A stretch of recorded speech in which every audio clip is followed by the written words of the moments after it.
El jardín francés o barroco.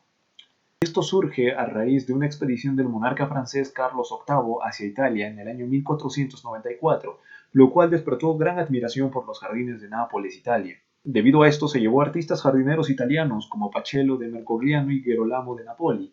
En su ideología presentaban los cánones de la Bramante Italia. Van a resolver problemas como la comunicación, la forma rectangular, el eje de simetría y la transformación de pendiente a terrazas, dejando así una enseñanza universal en la implementación y disposición de los jardines. Luis VII, donde los artistas italianos fueron retenidos al servicio del nuevo sucesor. Mercoglioni realiza obras como los jardines de Blois y Galón. No hay un intento de organizar una única visión de conjunto de jardines, solo se embellecen. En el reinado de Luis VIII, Jacques Bouillois dio a conocer el nivel de progreso y madurez que había llegado al jardín antes de Le Nouveau, con los jardines de Luxemburgo. Con Luis XIV, en el siglo XVII, se encuentra el jardín barroco en apogeo en Francia. Esto por la formación familiar de los artistas jardineros. En lo cultural, sucedieron algunos cambios en el siglo XV, por lo cual llegaron a existir dos estilos italianos implementados en Francia, el jardín llano y el jardín ladera, dando paso al jardín francés barroco. Si bien tenemos que hablar de André Le Notre, el cual fue uno de los mayores representantes del jardín francés, él expandió el modelo francés, pero no introdujo ningún componente nuevo al jardín. Tomó los elementos franceses y el procedimiento renacentista italiano, creando un nuevo sistema de conjunto. Como se pueden apreciar, esto de axialidad, concatenación, gradación, etc. Gracias a la publicación de la teoría de la práctica del jardín, llegó a diferentes países, tales como Rusia, Polonia, Austria, Inglaterra y otros más. Principios y criterios de diseño y composición. Para empezar, los principios que presenta el jardín francés son geométrico y regular. La arquitectura está articulada con el paisaje diseñado, tiene un orden decorativo marcado y hay una subordinación de la naturaleza del artificio, transformando el espacio para generar una imagen del poder de la razón y la omnipotencia monárquica. Los criterios de diseño son variados, y como ya se mencionó, uno de los principales criterios era el control, la simetría, la racionalización, lo cual se puede apreciar en la perspectiva y unidad del eje, la simetría, la geometría, la escala, ya que estos jardines son enormes, el uso de terrazas, la regularidad y la decoración complementaria. Según la perspectiva y unidad, tiene el eje central longitudinal y el eje transversal. El eje central longitudinal permite que el jardín visualmente sea dominante, representando así el poder absoluto. En cambio, el eje transversal muestra la fachada del palacio con la idea del absolutismo. Esto se puede apreciar en esta perspectiva, donde se ven los ejes. Ya vendría a ser el eje con la simetría, por el hecho de que en base a los ejes se presenta esta simetría. La composición está basada en cuadrados, rectángulos, triángulos y círculos. Lleva el tratamiento de una escala, en el que la organización espacial armoniosa con todo el conjunto, adaptándolo a la escala humana. El uso del agua, utilizada como defensa, ya que rodeaba el palacio en forma de canal, lo cual organiza y limita el espacio. La forma de esta dirige la mirada hacia el infinito como eje o como espejo, que enfatiza el reflejo del palacio en el eje visual.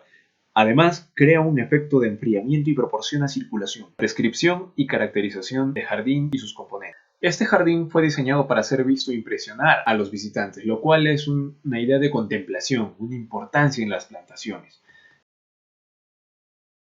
Los componentes del jardín francés barroco se dividen en dos, lo que vendrían a ser los componentes físicos y los componentes técnicos. En los componentes físicos hay un real énfasis en lo que vendría a ser el agua, un uso especial de los parterres, que vendrían a ser de la vegetación con formas y decoraciones, los allées, que vendrían a ser caminos, los bosquetes, que vendrían a ser pequeños bosques, los gazebos y esculturas, la cerámica, la vegetación, y en componentes técnicos que vendría a estar la topiaria, que es una técnica de tratamiento de la vegetación, y los sistemas hidráulicos, que si bien las fuentes de agua son un elemento de organización y reflejan la arquitectura, los parterres muestran el tratamiento del terreno con los diseños específicos, como se puede apreciar.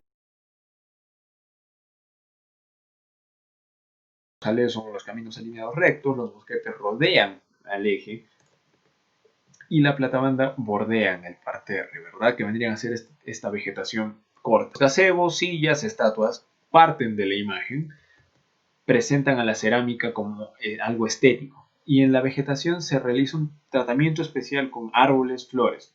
y plantas leñosas. Y la creación de canales artificiales o fuentes, ¿no? En este ejemplo podemos apreciar el Vaux-le-Vicomte, el cual es una obra de André Le la cual es anterior al Palacio de Versalles, que vendría a ser una de sus obras más resaltantes. Como se puede apreciar, hay una gran cantidad de espacios entre fuentes, parterres, caminos, grutas. Se presenta el eje de simetría longitudinal que pasa por el palacio, el cual divide en dos partes, y también presenta un eje transversal. También existen los ejes de perspectiva que están en los laterales del castillo o del palacio. Continúa hasta el infinito. En este caso del Palacio de Versalles se puede apreciar que hay una trama regular específica, por lo menos en este conjunto de jardines, que tiene canales, bosquetes, salés, pozos de agua. Bien, ahora en el análisis compositivo propiamente del Vaux-le-Vicomte, como ya se apreciaron los ejes, siempre hay una tendencia de mantener la simetría en todos los trazos que se puedan presentar. El principal eje del chateau, que vendría a ser el palacio, y el transversal vendría a estar enmarcado o reforzado por el canal de la Poel. Uno de los elementos compositivos más resaltantes en estos jardines vendría a ser el parterre. Más que todo el parterre de bordado que se presenta posterior al palacio, el cual presenta una trama orgánica de decorado floral, asumiendo a su vez el rol de alfombra. En cuanto a las fuentes, se pueden apreciar este tipo de figuras, ¿no?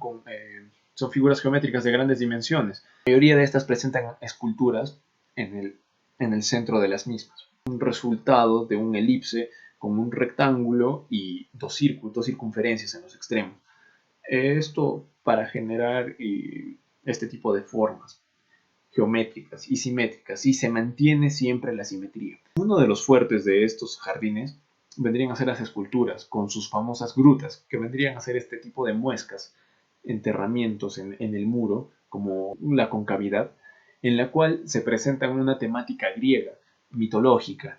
En este caso vendrían a ser tendríamos dos grutas en específico, que vendrían a ser la gruta de Venus y la gruta de Neptuno.